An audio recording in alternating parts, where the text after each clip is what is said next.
ఆదోని ప్రాంతం అభివృద్ధిని గత పాలకులు విమర్శించారని కాంగ్రెస్ పార్టీ నేత రమేష్ యాదవ్ విమర్శించారు.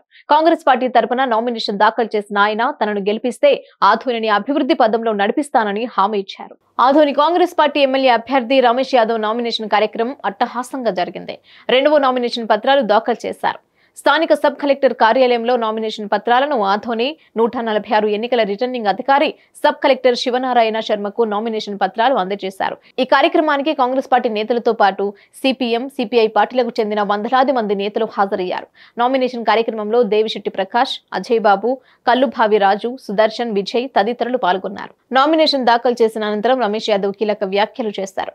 కాంగ్రెస్ పార్టీతోనే ఏపీకి ప్రత్యేక హోదా లభిస్తుందని స్పష్టం చేశారు. ప్రజలు మార్పు కోరుకుంటున్నారని, కావున ప్రజలు కాంగ్రెస్ పార్టీని ఆదరించాలని కోరారు. ధన్యవాదాలు. ఈరోజు సిపిఐ, సిపిఎం, కాంగ్రెస్ ఇండియా కూటమి నామినేషన్ కాంగ్రెస్ పార్టీ తరఫున నేను రమేష్ యాదవ్ అని ఈరోజు బీఫామ్ ప్లస్ ఒక సెట్ వేయడం జరిగింది. భారత్ ర్యాలీతో వచ్చి ఈరోజు వేయడం ఉంది. ప్రజలు మార్పు కోరుతున్నారు. ఆ ప్రజలు మార్పు ఏమి, కొత్త వ్యక్తి రావాలి, ఆధునికు కొత్త సమస్యలు, ఆధునిక సమస్యలు తీర్చాలని ఒక ఆశాభావంతో ఉన్నారు.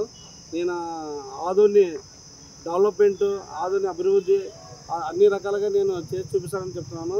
ఇంకొకంటే ఇండియా కూటమిలోనూ సిపిఐ, సిపిఎం ఇంకా మా కాంగ్రెస్ లీడర్లు అందరూ కలుపుకొని నేను ముందుకు వెళ్ళి ప్రజలకు ఆధునిక సమస్యలు వివరించి చెప్తానని చెప్తున్నాను.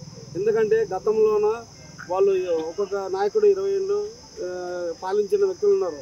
మళ్ళీ వాళ్ళు ఎంతవరకు ఆధుని డెవలప్ చేశారు, ఆధుని ప్రజలకు ఎన్ని కష్టాలు ఉన్నాయి, ఆధునిక రైతులకు సాగునీరు మరియు తాగునీరు ఇవన్నీ చాలా ఇబ్బంది ఉంది. ఈరోజు రాజశేఖర చేసిన కాంగ్రెస్ పార్టీలో బసాపురం ట్యాంకు నీళ్ళు ఆ రోజు శాంక్షన్ చేసినప్పుడు ఇంతవరకు మన ఈ 10 ఏళ్ళ అవుతుంది, రాజశేఖర 12 ఏళ్ళ అవుతుంది రాజశేఖర వెళ్ళినప్పటి నుంచి ఇంతవరకు మన ఆధునిక నీళ్ళు చాలా ఇబ్బందిగా ఉంది. 10 రోజులకు అవసరం వస్తున్నారు.